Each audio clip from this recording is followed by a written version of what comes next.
अस्सलामुअलैकुम। आज मैं अपनी किचन में बनाने जा रही हूँ बहुत ही आसान तरीके से कबाब। आप इन कबाब को रमजान मुबारक में स्टोर करके रख सकते हैं और मैं आपको बताऊंगी कि हम इनको फ्रीज कैसे करेंगे, यानी स्टोर कैसे करेंगे। और ये बहुत ही आसान तरीका मैं आज आप लोगों के साथ शेयर करने जा रही हूँ। करना सिर्फ आपने ये है कि आपने वीडियो को मुकम्मल वॉच करने हैं। तो चलिए जी झटपट से कबाब को बनाते हैं। रेसिपी अगर आपको अच्छी लगी तो लाइक कीजिए, शेयर कीजिए। आसान और कम वक्त में स्टोर करने वाले कबाब आज हम बनाएंगे। इसके लिए सबसे पहले हम लेंगे दाल चना।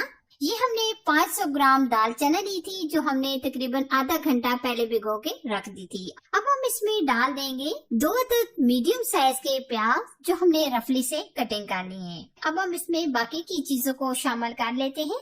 इसके लिए हमने तकरीबन 1 गट्ठी लहसुन की ली है, 1 अदद मोटी इलायची, 3 से 4 अदद लौंग, 2 अदद बादियान के फूल, 2 स्टिक दालचीनी और गोल मिर्च हमने लिए है 7 से 8 अदद।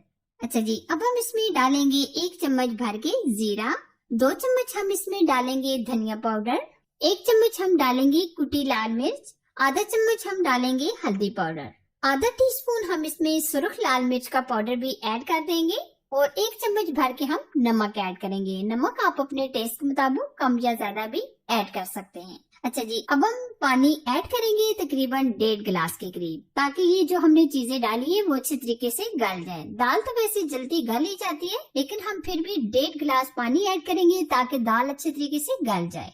और अब हम प्रेशर लगा देंगे तकरीबन 10 से 12 मिनट के लिए, ताकि अच्छी तरीके से ये सारी चीजें गल जाए। अब हम लेंगे 3 पाव के करीब चिकन, जो हमने बोनलेस चिकन लिया है। अब हम इसमें ऐड करेंगे 1 चम्मच भर के लहसुन अदरक का पेस्ट। हम इसमें डाल देंगे आधा चम्मच नमक, 1 चम्मच धनिया पाउडर, आधा चम्मच हल्दी पाउडर। अच्छा जी, अब हम गोश्त को गलाने के लिए पानी ऐड करेंगे तकरीबन 2 गिलास के करीब, ताकि चिकन हमारा अच्छे तरीके से गल जाए। अब हम ऊपर से कवर कर देंगे तकरीबन 15 से 20 मिनट के लिए, ताकि अच्छी तरीके से चिकन टेंडर हो जाए। ये देखिए जी, माशाल्लाह दाल हमारी बहुत ही अच्छी तरीके से गल चुकी है। पानी भी काफी हद तक ड्राई हो चुका है, लेकिन अभी थोड़ा बहुत आप देख सकते हैं पानी मौजूद है। लेकिन हम मजीद इसको 3 से 4 मिनट भून लेंगे और साथ साथ हम इस तरह मैश भी करेंगे और पानी को मुकम्मल ड्राई कर लेंगे। ये देखिए जी, मुकम्मल हमारा बैटर एकदम खुश्क हो चुका है, दाल का पानी मुकम्मल ड्राई हो चुका है। अब हम ठंडा होने के लिए रख देंगे। इधर चिकन भी हमारा अच्छे तरीके से गल चुका है। आप देख सकते हैं चिकन के अंदर भी पानी खत्म हो चुका है। आप देख सकते हैं चिकन बहुत ही अच्छी तरीके से गल चुका है। अच्छा जी, चिकन को भी हमने गला लिया है। अब हम दाल की तरफ चलेंगे। दाल को हम डाल देंगे चॉपर में, ताकि ये अच्छी तरीके से ग्राइंड कर लें। अगर आपके पास चॉपर नहीं है तो आप कूट भी सकते हैं हवनदस्ते में, लेकिन आप ठंडा जरूर कीजिएगा। अब हम इसमें डाल देंगे 5 से 7 हरी मिर्ची। हरी मिर्चों को हमने बिल्कुल बारीक चॉप कर लिया है। अब हम इसमें डाल देंगे हरा धनिया। अब हम चॉप करेंगे। चॉप करने से ये हमारा बैटर एकदम स्मूथ हो जाएगा। अगर हम कूट कर भी ये कबाब बनाए तो बहुत ही अमेजिंग और टेस्टी होते हैं। ये देखिए, दाल को हमने काफी हद तक चॉप कर लिया है। अब हम इसमें 1 अदद अंडा भी शामिल कर देंगे और अच्छी तरह मिक्स करेंगे। अंडा डालने से बेंडिंग बहुत ही अच्छी हो जाती है। ये देखिए, बैटर हमारा अच्छी तरीके से स्मूथ रेडी हो चुका है। दाल मुकम्मल ग्राइंड हो चुकी है। अब हम बाउल में निकाल लेंगे। ये आप देख सकते हैं मुकम्मल हमारी दाल मैश हो चुकी है।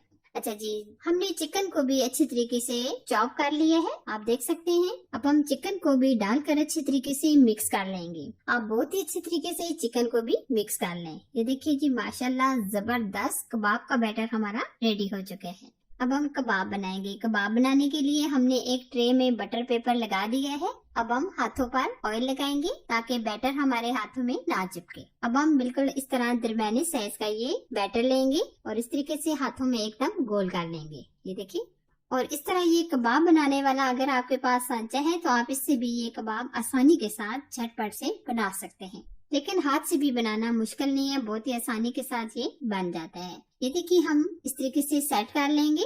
अगर है तो आपके पास बेस्ट, अगर नहीं है तो आप हाथ से भी आसानी के साथ बना सकते हैं। कबाब आप अपनी मर्जी से छोटे बड़े जिस तरह भी बनाना चाहें तो बना सकते हैं, लेकिन हम इस तरह दरमियानी साइज का ये कबाब बनाएंगे। ना बहुत हम बड़े कबाब बनाएंगे और ना बहुत छोटे बनाएंगे, बल्कि हम इसी शेप में सारे कबाब बनाकर तैयार कर लेंगे। कबाब बनाने के बाद हमने तकरीबन 2 घंटे के लिए फ्रीजर में रख दिए थे। आप देख सकते हैं कबाब हमारे मुकम्मल सेट हो चुके हैं। तो अब हम सेव करेंगे यानी स्टोर करेंगे। फ्रीजर में आप सेट होने के लिए लाजमी कबाब्स को रखिएगा, फिर उसके बाद ही हम जिप बैग में डालेंगे। इस तरह की हमने ये जिप बैग लिए हैं। अगर आपके पास ये जिप बैग नहीं है तो आप कोई सी नॉर्मल जो दूध की थैलियाँ होती हैं, दही की थैलियाँ होती हैं, उसमें भी ये कबाब आप स्टोर कर सकते हैं। सेट होने के बाद आप देख सकते हैं ये एकदम सख्त हो चुके हैं। हम इस तरीके से तमाम कबाब सेट कर लेंगे। यकीन माने ये हमने आधा किलो दाल, 3 पाव चिकन डालकर तकरीबन 60 से 70 कबाब तैयार कर लिए हैं। जब भी आपने बनाने हो फ्रीजर से तकरीबन आधा घंटा पहले निकाल कर रख लें और फिर उसके बाद अंडा लगाकर आप फ्राई कर लें। इसी तरह हम तमाम कबाब्स को जिप बैग के अंदर भर लेंगे यानी सेट कर लेंगे। ये देखिए जी, आज हमने शामी कबाब फ्रीज करने का परफेक्ट तरीका आप लोगों के साथ शेयर किया है। ये कबाब आप बनाकर 1 महीना से भी ज्यादा टाइम के लिए फ्रीज कर सकते हैं। और अगर आपको माह रमजान के लिए कोई और रेसिपी चाहिए तो आप कमेंट्स में मुझे जरूर बताइएगा। फाइनली अगर मेरी आज की रेसिपी भी आपको पसंद आए तो लाइक कीजिए, शेयर कीजिए। चैनल पर नए हैं तो चैनल को जरूर सब्सक्राइब कीजिए। साथ ही के बेल आइकन को प्रेस करके ऑल पर जरूर सिलेक्ट कीजिए ताकि मेरी हर आने वाली नई रेसिपी सबसे पहले आप तक पहुंच सके। एक और मजेदार नई रेसिपी के साथ फिर मिलेंगे। तब तक अपना बहुत सारा ख्याल रखें। अल्लाह हाफिज।